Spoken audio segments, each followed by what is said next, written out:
혹시 반지의 제왕이라는 영화를 보신 적이 있으십니까? 그 영화를 보게 되면 힘의 반지 혹은 절대 반지라는 그런 소재를 가지고, 반지라는 소재를 가지고 주인공과 악의 무리가 서로 맞다투어 그 반지를 차지하기 위해서 싸우는 내용입니다. 그런데 그 영화를 보면 주인공이 아무리 선한 의도를 가지고 있다 할지라도 그 반지를 끼는 순간 누구나 탐욕에 물들게 된다는 것입니다. 그 반지는 내가 갖고 싶은 것들, 내가 원하는 것들, 악함이 없는 선함에서 비롯됐다 할지라도 좋은 것을 절대화 만드는 힘이 있기 때문에 다른 모든 도덕적이나 가치관들을 무너뜨리고 그 반지에게 빨려들어 중독되고 만다라는 것입니다. 나중에는 그 반지가 없으면 안 되기에 무슨 수를 써서라도 그 반지를 가지려고 한다는 것이죠. 이미 그의 인생에게는 절대적인 반지의 힘에 중독되어 있기 때문에 정의와 도덕적 가치관은 무너진 지 오래고 남들을 해하려는 것을 넘어서서 자신을 파괴하고 만다라는 것입니다. 바로 우상도 이와 같다라는 것이죠. 어떠한 좋은 것이든지 어떤 선한 의도로 시작을 할지라도 우상을 섬기는 순간 제약을 낳게 된다라는 것입니다. 즉 영적인 중독된 상태에서 빠져들어 회복이 불가능할 수도 있는 상태로 나아갈 수 있다는 것이죠. 모세는 오늘 본문에서 광야 사도들에게 다시 말씀하고 있습니다. 어떠한 명령을 하고 있습니까? 우상을 만들지 말라라는 것이죠. 16절을 통해서 볼 때 모세는 자기를 위하여 우상을 만들지 말라라고 말씀하고 있습니다. 우상을 만드는 목적이 무엇입니까? 바로 자기를 위해서라는 것이죠. 그래서 우상을 만드는 목적이 자기를 위한 것이 있으니 만들지 말아라는 것입니다. 태초의 사람 아담 역시 하나님과 같이 되고 싶어서 그런 마음이 품었기 때문에 하나님이 금하신 선악을 알게 하는 나무의 그 열매를 따서 먹게 된 것이죠. 아담으로부터 이 악한 본성이 인간에게 들어오게 되었습니다. 그리고 그 마음속에는 탐심이라는 것이 생기게 된 것이죠. 그래서 이후부터 인간들은 하나님을 떠나서 자신의 그 탐욕을 채우기 위해서 우상이라는 것을 이용하여 제약된 길을 걷게 된다는 것입니다. 하나님은 이러한 인간이 가지고 있는 악함을 알고 계셨습니다. 그래서 하나님은 호렙산 불길 중에서 임하실 때에도 아무런 형상으로 나타나서 보여준 것이 아니라 그저 음성만 들렸을 뿐이었습니다. 어떠한 형상으로 나타나지 않으신 이유도 바로 여기에 있다라는 것이죠. 내가 너에게 아무 형상으로 나타나지 아니하였으니 너희도 역시 인간의 형상이든지 또 남자의 형상이든지 여자의 형상이든지 공중의 새의 형상이든지 땅에 기는 곤충의 형상이든지 또 바다의 물고기 같은 그런 종류의 형상이든지 어떠한 형상으로도 우상을 만들지 말 것을 하나님께서 말씀하고 있습니다. 19절에서는 눈을 들어 이스라엘 백성들이 해와 달과 별들에게 미혹되어서 경배하지 말 것을 또한 말씀하고 있다는 것이죠. 이것은 다 하나님께서 만드신 피조물에 불과하다는 것입니다. 이 피조물을 섬긴다는 것이 얼마나 우습습니까? 조물주를 놔두놓고 피조물을 섬길 때 하나님의 마음은 너무나 아프고 또한 너무나 괴로울 것이라는 것을 우리는 알고 있습니다. 그렇습니다. 우리의 눈은 항상 하나님께 집중되어야 한다는 것이죠. 하나님께만 그 초점이 맞춰져야 한다는 것입니다. 하나님께 집중되어 있어야지만 제약된 세상 속에서 우리는 이겨낼 수 있는 것이겠죠. 우리의 눈이 하나님께 집중되어 있지 않다라고 한다면 우리는 언제든지 우리의 마음의 탐욕의 눈길로 돌려 하나님보다 나의 욕구를 채우기 위해 힘쓰게 된다는 것이죠. 모세는 출애굽할 당시의 사건들을 이어서 말해주고 있는데요. 출애굽 사건의 우선적인 목적이 무엇입니까? 그것은 이스라엘을 구원하는 데만 있지 않다는 겁니다. 오늘 20절에는 그 목적을 잘 설명해 주고 있습니다.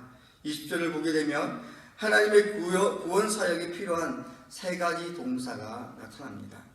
하나님께서 택하시고, 하나님께서 인도하시고, 또한 자기 백성으로 삼았다라고 하는 것입니다. 그렇습니다. 하나님은 이스라엘을 하나님의 소유로 그의 백성이 되게 하시는 데에 그 목적이 있다라는 것이죠. 구원에만 목적이 있는 것이 아니라 내 소유가 되게 하는 데에 목적이 있다라는 겁니다. 출애굽기 19장 5절에서 6절 말씀 우리가 너무나도 잘 아는 말씀이죠.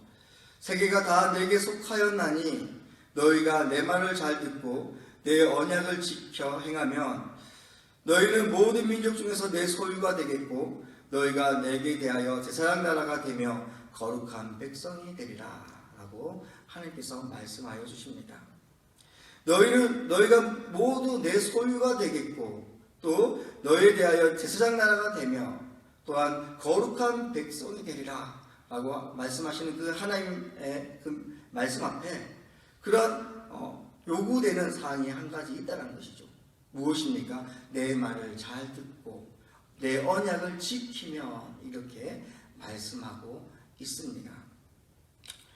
하나님의 말씀을 잘 듣고 언약을 지키는 것, 그럴 때에 하나님께서는 하나님의 소유된 백성이 되게 하신다라는 것인데, 그렇다면 하나님의 소유된 백성이 된다는 것이 이스라엘 백성들에게 또한 오늘 살아가는 우리들에게 어떤 의미로 다가오고 있냐라는 것이죠.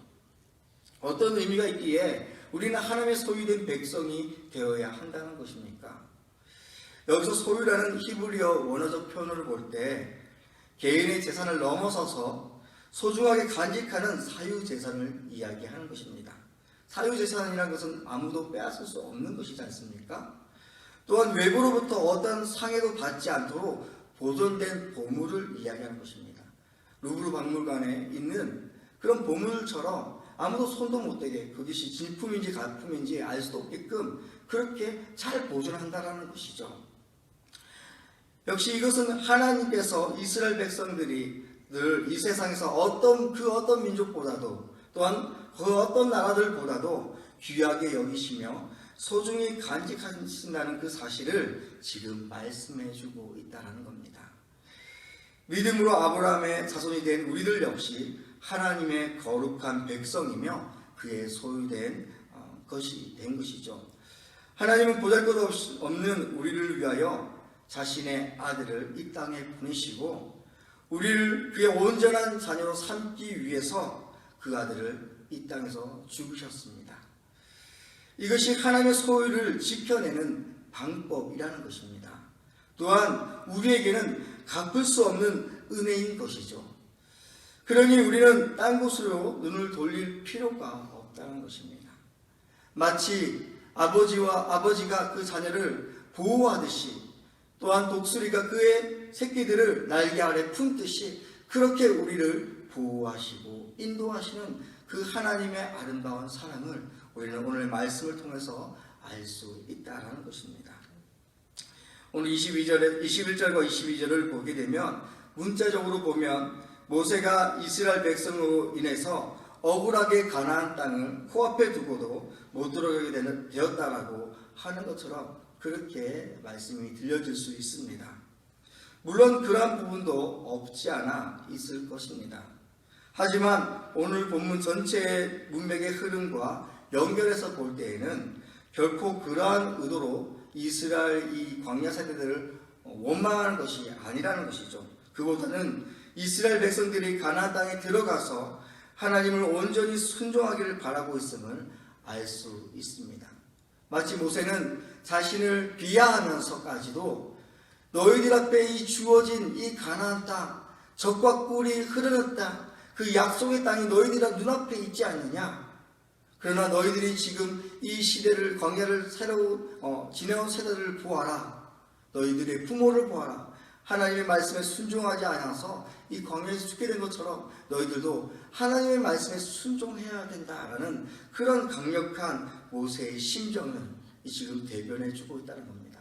마치 아버지의 마음과 같이, 떠나보내는 아버지의 마음과 같이 그렇게 말해주고 있는 것이죠. 이것은 모세 자신도 누구보다 철저하게 하나님의 말씀에 순종한 삶을 살았지만 한두 번의 불순종으로 인하여 결국 이렇게 가나안에 들어가지 못하게 된다는 사실을 광야 세대에게 다시 한번 언급해 주고 있는 것이죠. 그러니 그들의 신앙을 더욱 견고히 하라라고 지금 말하고 있는 것입니다.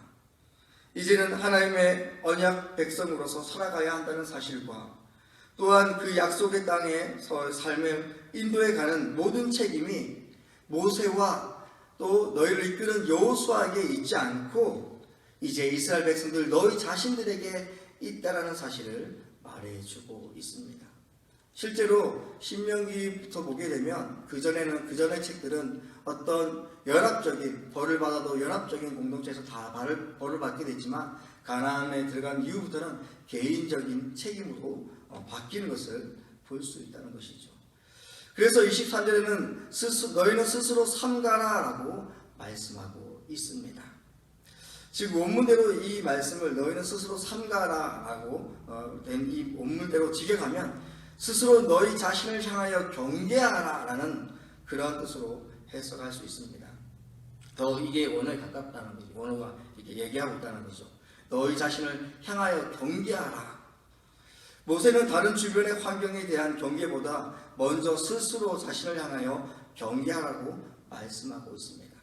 이 말씀은 다시 우리가 오늘 16절에 보듯이 자기를 위하여 우상을 만들지 말라는 것과 일맥상통한다는 것입니다.